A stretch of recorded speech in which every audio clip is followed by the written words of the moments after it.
What's up, dudes and dudettes? All right, check it out. Newer scooter, Kaabo Wolf Warrior. Haven't even ridden it yet. Taking it out for a test drive here in a minute. It looks to be quite impressive. For those of you that are interested in it,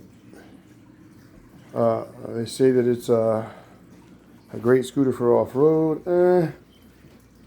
I would say it'd probably be a good scooter for light trailing because of the rotor height from the wheel. So check it out.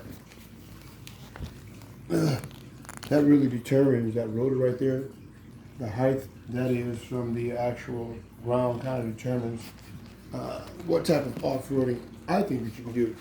That's coming from a person who rides motorcycles off-road sometimes. It's very impressive. You guys all know about this scooter. The Kaabo Wolf Warrior. Yep. This is the 35 amp hour edition. So this one I'll be able to commute to work 2 days before I have to charge it, which is kind of nice.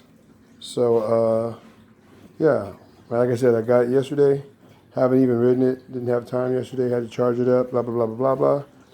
It's got what they call the mini motors display, which is more advanced than the lower amp hour Wolf Warriors. I think they got a 25 amp hour Wolf Warrior. This one's a little bit more advanced. So I went through the settings and I set everything up to my liking. I had watched a bunch of videos on this prior to getting it. I mean, I've been watching this like everybody else for the last year or so, just to see what's coming out with scooters and stuff, because you never know. It's a new market. Nobody has dominance in it so far, so people are kind of spitting stuff out there to see what sticks. This seems to have stuck as far as being recognized as a quality scooter. People rave on it. There's no stem wobble. The design is really well, because a lot of these scooters, they make them, they have a design flaw, most of them, in the stem column, and they wiggle. This one has no wiggle. It's quite interesting. It's pretty tall, though. I'm not really that comfortable with that, but it is what it is. Yeah, it's like, shoot, 7-8 inches off the ground, something like this. So when you stand up, you're really high. So you do not have low center of gravity with this scooter. So you have to be kind of careful. A lot of guys, they advocate going fast on this scooter, and me, I advocate going the slower speeds. 10 to 15 miles an hour.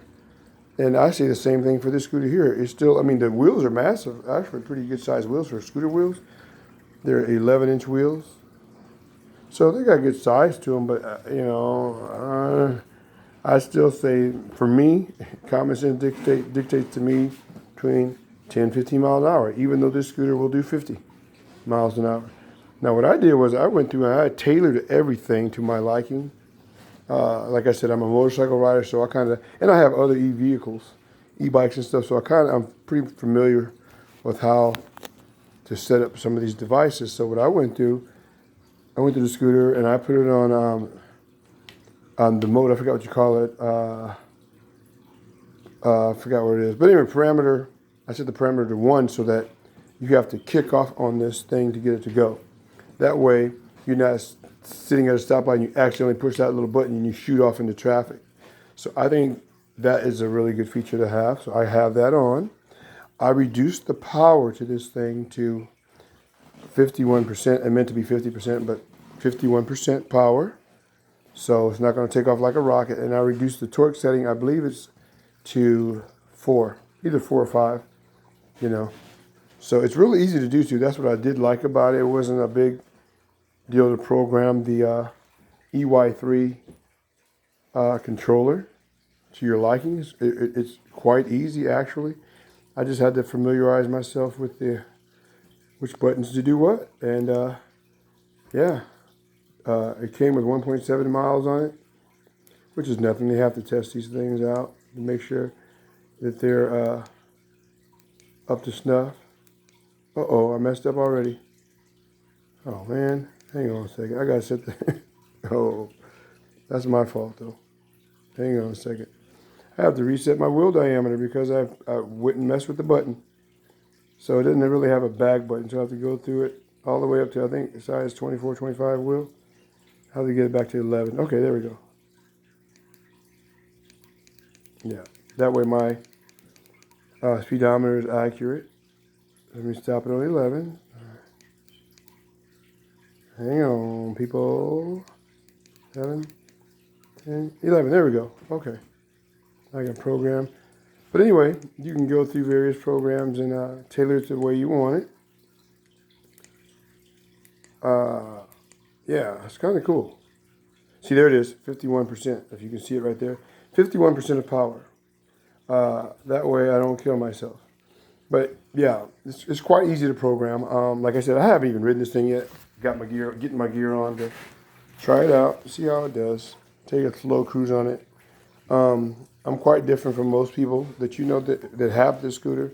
They want to go fast. They think it's a kick going 30 and 40 miles an hour on a stand-up scooter. I don't. You know, I'll use the reserve power to get out of the way or outrun a dog or something like that. But for me, I'm not going to be cruising at high speeds on this thing. I probably will rarely even hit 20 miles an hour.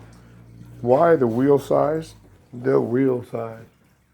And that all makes a difference because of, makes a difference. If you have these smaller wheels, I say you can get hurt. So, believe it or not, I have the Razor EcoSmart, the new edition, and that one has a 16-inch wheel. That's actually, I think, would be safer than this because it has bigger wheels. This does have suspension though, full suspension, front and rear. It has a swing arm like a motorcycle, which is kind of cool. In the directions, they say that it's not waterproof or water resistance. Matter of fact, it says not to even ride in the rain at all, which is kind of dumb, but yet you watch reports on this thing. People are riding it in the rain and they're riding it in the mud and everything else. So kind of weird. So, for those of you who are in the DUI, do it yourself crowd, we know how to waterproof stuff ourselves. The main thing to waterproof are your electronics, your battery and your controller. Yeah, so yeah, that's where it is. I'm just babbling along here, but that's it. The Kaabo Wolf Warrior.